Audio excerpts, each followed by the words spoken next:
estou aqui de volta hoje com a Maria Helena, que tem falado muito sobre um tema muito importante e eu gostaria de falar ele hoje para vocês ouvirem, para vocês terem noção do que é ideologia de gênero. Maria Helena, pode se apresentar um pouco, falar um pouquinho sobre você, sobre o seu trabalho aqui em Portugal e ideologia de gênero, existe ou não? Então, meu nome é Maria Helena Costa, sou casada, sou mãe, sou avó, sou conservadora de direita. Pronto, sobre mim já disse tudo, não tenho mais nada para dizer.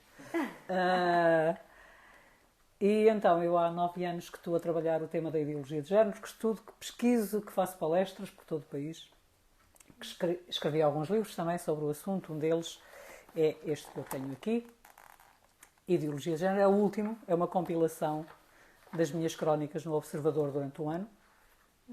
E sim, a ideologia de género existe, claro, não é? E é algo que podemos provar com não só com a imensa quantidade de livros que existe, não é? E dos manuais escolares, mas infelizmente com a quantidade de vidas que esta ideologia está a destruir. Porque já há resultados trágicos de pessoas que começaram quando adolescentes a fazer alterações ao seu corpo, a mutilar o seu corpo e que agora jovens adultos se arrependem. E já não há nada a fazer. E também acho que é muito claro que é algo muito, muito, muito perverso, não é? Quando percebemos o enorme número de suicídios entre pessoas que fizeram o processo de transição. Certo. Não é? Ao contrário daquelas que não fazem o processo de transição. Certo.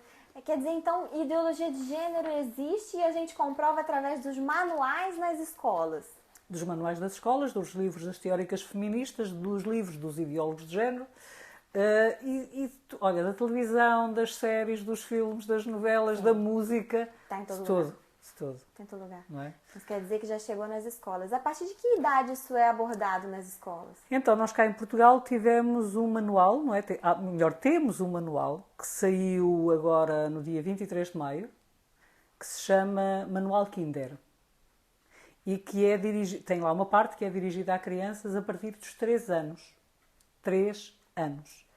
E agora eu vou ter que me socorrer aqui da minha cábula, desculpem lá, mas tem que ser, porque eu não decoro isto tudo, não é? Devem imaginar que não.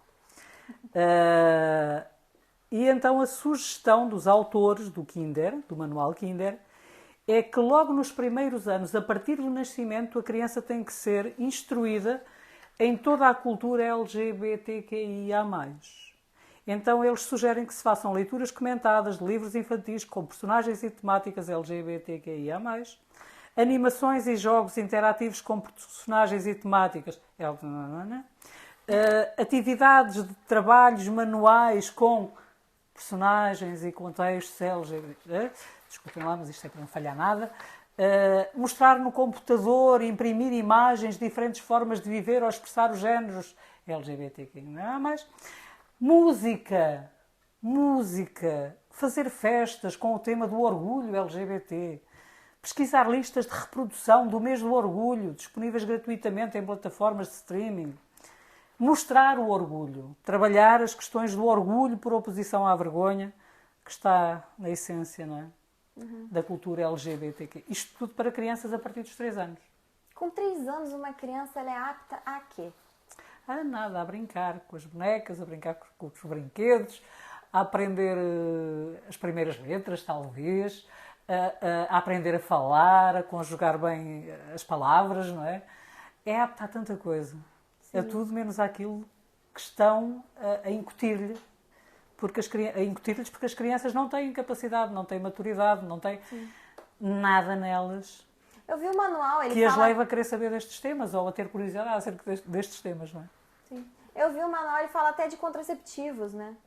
Então, há um manual que é o Guião Prece, que está também em todas as escolas portuguesas, que é para os professores ensinarem os alunos mediante aquele guião, correto?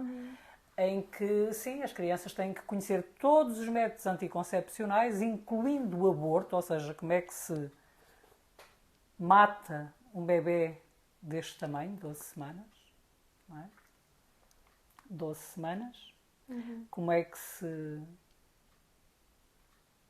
corta aos pedaços um bebê deste tamanho, não é? Claro que eles não vão dizer isso, está bem? Eles não estão a dizer isso, mas é isso que acontece depois na prática. Mas sim, métodos anticoncepcionais, pílula, aborto, pílula, como é que é?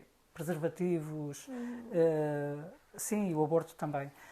Portanto, eu acho que crianças dos 6 aos 10 anos não têm que conhecer métodos anticoncepcionais porque, à partida, não vão ter relações sexuais. Não é suposto, não é? Quando se começa a despertar as crianças tão cedo para temas pornográficos, sexuais, que é o que se está a fazer, é lógico que as crianças vão experimentar, não é? E depois nós estamos numa fase de veras preocupante, que é a normalização da pedofilia. Porque hoje em dia, quando se fala com crianças nas escolas acerca do combate ao abuso sexual infantil, aquilo que é dito às crianças é que nenhum adulto pode tocar nas suas partes íntimas sem consentimento da criança. Isto é gravíssimo. Quer dizer que ela agora pode consentir. Pois não pode. Não pode porque não tem maturidade para isso. Portanto, por isso é que é tão grave ensinar-se a uma criança que ela tem que dar consentimento para um adulto poder abusar dela, não é? Mas isso já era falado pelas feministas. Inclusive, Foucault era um dos que incentivava e promovia, né? A própria Simone de Beauvoir era pedófila, não é? Ela teve problemas graves e até perdeu, se não me engano, a licença para dar aulas, não é? Ela dava aulas, exatamente porque era pedófila, não é? Porque houve um caso de pedofilia em que ela esteve envolvida, vários casos. Subscreveu, inclusive, uma proposta para se normalizar a pedofilia. Tem até um livro, né, de uma pessoa que passou pelo crime, Exatamente. que ela levou a criança para ter relações com o marido dela, né? Sim, uma menina. Eu agora não me estou a lembrar do nome dela, aqui no livro Feminismo Tóxico está lá essa história, mas eu neste momento não me estou a lembrar do nome da jovem que foi abusada por ela e pelo Jean-Paul Sartre, que era o amante da Simone de Beauvoir, casado com outra mulher, não é? Ou seja, as crianças neste momento estão a ser preparadas, sim, para a pedofilia, para aceitarem a pedofilia como algo para o qual elas têm capacidade de dar consentimento. Interessante. Não é interessante, é mal demais. Sim, é péssimo, né? Mas a gente não se percebe porque os livros, os manuais feministas já falavam sobre tudo isso, inclusive sobre a não identidade, seja da mulher, seja do homem, né? A questão da mulher nascer mulher, isso já falavam há muitos anos, né? Sim, eu vou para anos mais recentes, não é? Porque em 1990 saiu o livro da Judith Butler, Problemas de Género, subversão da feminilidade. Portanto, é assim, ela sabe muito bem aquilo que veio. Não é? É a subversão de tudo aquilo que é mulher. E ela vai dizer que não existe mulher, não existe homem, que todos nós nascemos folhas em branco e que é a escola depois que deve construir a nossa identidade, porque supostamente nós nascemos sem uma. Não é? Pronto. Então essa é a teoria da Judith Butler, que mais tarde, e desse ninguém fala, não é? Passado uns anos, ela escreve um livro em que diz que o género não existe. Então já não é o sexo, já é o género, e ela diz que o género não existe porque todas as pessoas são fluídas. De manhã podem ser homens, à tarde podem ser mulheres, no outro dia podem ser, sei lá. E esse é um dos gêneros que está incluído na ideologia de gênero. Exatamente. Né? Porque existem vários gêneros, né? Um deles é o fluido. 122. Nossa, para já cresceu. O fluido é muito interessante porque eles costumam dizer que ninguém pode alterar o seu género, digamos assim. Ou seja, eles dizem que adolescentes, não é, podem alterar o seu sexo biológico, ou seja, podem amputar partes saudáveis do corpo, porque o que prevalece é o género sentido. Mas depois nós temos uma coisa que se chama género fluido. E eu pergunto, se de manhã é rapaz, à tarde é menino, o que é que se vai fazer? Não é? Mas depois ainda há outro, que para mim é um dos mais fantásticos, que é o agénero, é alguém que não tem género. Essa pessoa não tem quê? Não tem identidade? Não pode ser identificada? Não é? Porque a nossa identidade é muito mais do que o nosso sexo biológico, não é? Muito mais do que ter um sexo masculino ou um sexo feminino. A nossa identidade é muito mais do que isso. Isso é parte da nossa identidade, não é? Mas a ideologia de género diz que é tudo, é fixo e podes mutilar o teu corpo e podes tomar hormonas e podes tomar bloqueadores da puberdade, não é? usando um medicamento que serve para castrar quimicamente pedófilos. Porque o género é imutável. Não é? Aquilo que tu sentes é imutável. Apesar de nós sabermos que todos nós, às vezes até adultos, num dia sentimos uma coisa e passado uns dias já não é aquilo que sentimos, não é? Mas então nós estamos diante do império dos sentidos. Sinto, logo sou. E como sou, tenho que tirar aquilo que não faz de mim aquilo que eu sinto que sou. E é uma tragédia.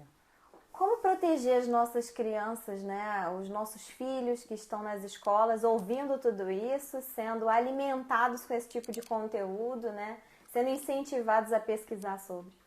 Então. E até viver, né? Sobre. Então, isto só está a acontecer, não é? Só está a ser levado avante, porque claramente nos últimos anos os pais abriram mão eles próprios da educação dos seus filhos e entregaram-nos, terceirizaram a educação deles. Então eles entregam-nos na escola e muitos deles acho que não abrem um livro até ao fim do ano letivo. Portanto, as crianças estão claramente entregues a terceiros para serem educadas, inclusive. Esse é um dos grandes problemas e é isso que conduz até este momento. Então, e agora? E agora os pais têm que perceber rapidamente que precisam de recuperar o seu papel como pais, como os principais educadores, não é? Como aqueles que têm o direito de educar os seus filhos de acordo com os seus valores, com os seus princípios, com a sua fé. E para isso a Associação Família Conservadora criou o PIN parental que os pais podem apresentar na escola, no sentido de protegerem os seus filhos de conteúdos que violem a sua fé, os seus princípios e os seus valores. Não é? E depois alguém dirá, mas os filhos não são dos pais, pois, mas também não são do Estado. Está bem? Isto tem que ficar muito claro. E a Constituição da República Portuguesa ainda protege os pais nos seus direitos como principais educadores. A escola não existe para os pais cooperarem com a escola. A escola existe para cooperar com os pais. E, infelizmente, muitas escolas neste momento estão a responder a pais que apresentam o PIN parental, o tal documento que é apresentado na escola e que diz à direção da escola quais são os direitos daqueles pais, com os artigos da Constituição da República Portuguesa, certo? E os pais não querem que os filhos tenham aqueles determinados conteúdos. Que não sejam doutrinados, por exemplo, por associações LGBTQIA+, que são centenas e que têm luz verde do Ministério da Educação para entrar na escola à hora que quiserem, porque foram consideradas, durante a pandemia, instituições de utilidade pública. Não é? Então os pais têm o direito de dizer os meus filhos não vão ser doutrinados por estas pessoas. Eu não quero que os meus filhos vejam filmes pornográficos em sala de aula. Sim, eles estão a ver filmes pornográficos em sala de aula. Nossa. E nós tivemos a oportunidade de ver isto. Eu acho que mostrei, acho que ficou muito claro, que eles estão a ouvir coisas que são mentiras absurdas, não é? Contadas por pessoas que já fizeram a transição e que agora dizem que a caminhada como trans é, imagina que tens um estojo de lápis, com rótulo a dizer lápis, não é? Mas de repente já não queres lápis. Ok, tiras o rótulo, pões um rótulo escrito canetas e pões canetas lá dentro. Mas espera aí, o género não é imutável? A orientação sexual do indivíduo não é algo que é imutável? Afinal, não. Eles se contradizem, né? Completamente. E absurdamente, não é? Portanto, os pais precisam rapidamente perceber que os filhos estão em risco, que a qualquer momento eles podem entrar em casa já com a cabeça completamente lavada e assumirem-se como sendo do outro sexo só porque está na moda, só porque dá ibope, digamos assim, só porque podem ir a programas de televisão, só porque são protegidos na escola, enquanto que o heterossexual, coitado, está quase que condenado neste momento, não é? Não é nada. Não tem uma identidade, não tem uma bandeira, não é? Ou seja, os pais precisam... E não tem orgulho, né? E não tem orgulho, não pode ter. Não pode ter. Não é? E então os pais precisam de perceber que os filhos estão em risco, porque os casos de arrependidos, por exemplo, na Califórnia, só no estado da Califórnia atualmente são 38 mil. E cá em Portugal, neste país assim que é pequenininho, não é? Já há 100 arrependidos quando a lei só foi aprovada em 2018. Portanto, 2018 até hoje, 5 anos, já há 100 pessoas arrependidas do processo de transição que dizem que foram mal orientadas e mal encaminhadas. e não há nada a fazer. Têm duplas mastectomias feitas. Nunca mais vão ter as suas próprias mamas, os seus próprios seios, não é? Tomaram hormonas, tomaram bloqueadores da puberdade, alguns deles. Têm que tirar o útero, não é? Porque não aguentam as dores da contração do útero por causa dos medicamentos. Ou seja, estão mutilados para toda a vida. Nunca mais vão voltar a ser quem eram. Podem, quando deixarem de tomar, o corpo vai começar a retomar, não é, a sua natureza.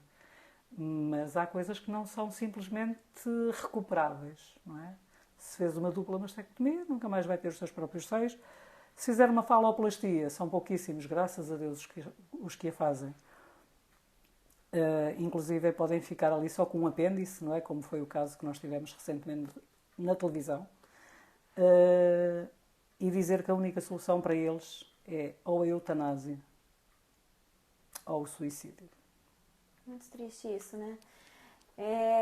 O PIN parental está em outros países ou é só aqui? Sim, o PIN parental ele foi criado em Espanha. Eu na altura falei com a Alicia Rubio, que tinha sido uma das autoras do PIN parental, e depois nós trouxemos-lo para Portugal com a autorização dela, e ele foi trabalhado de forma a ficar com a nossa lei, foi trabalhado por juristas, não fui eu que o trabalhei, também não sou advogado, não sou jurista, ele foi trabalhado por juristas, portanto, ele contém a lei.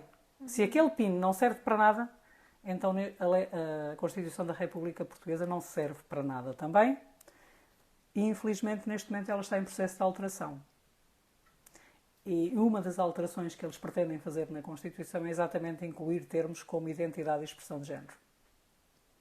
Sim. Oremos.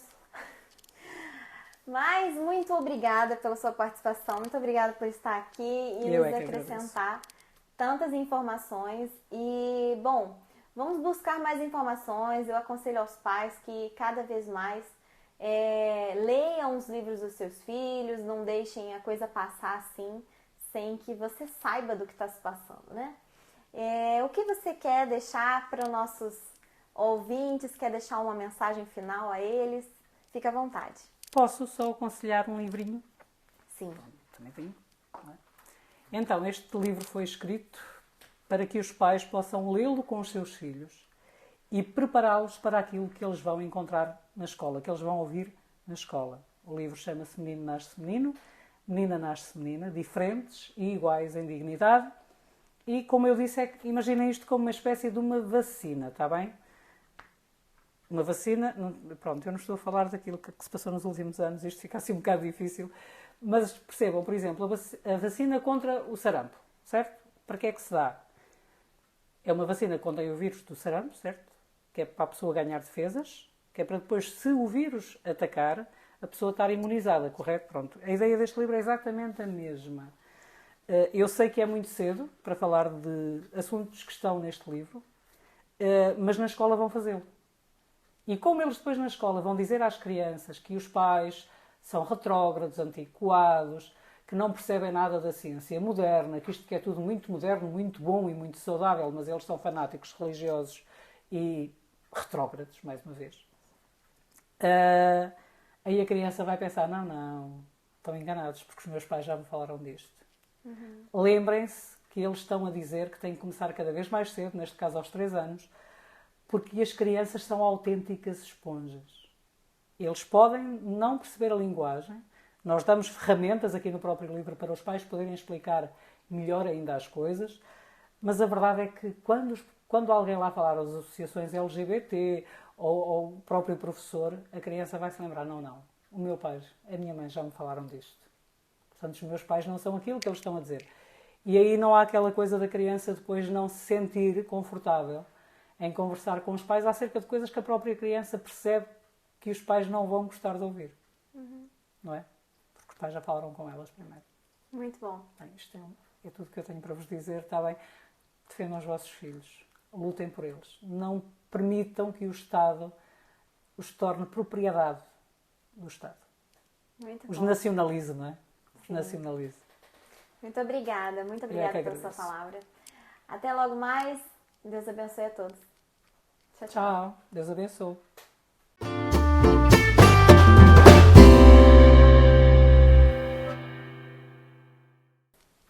Tchau, tchau. Tchau. Deus abençoe.